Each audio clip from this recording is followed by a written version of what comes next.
دوستانو نیلم ګل د نادیه ګل خور هغه په مردان کې چاویشتي ده 15 ډزه او ډیر په تشویشناک حالت کې په هسپتال په ایمرجنسي کې پرته ده.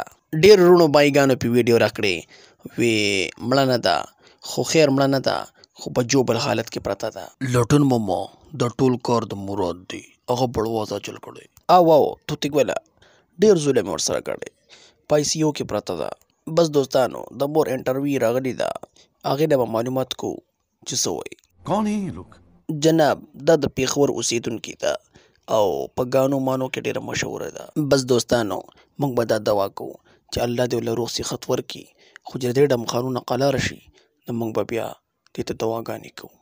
یوازې نیلم ګل نه یادوم ټولې ډانسونو والا جینکۍ او ډمانې دوی ته زما درخواست دی چې د دې ډمخانونه واوړئ او په سمه لار روان شي. الله په زندګي بدله کړي.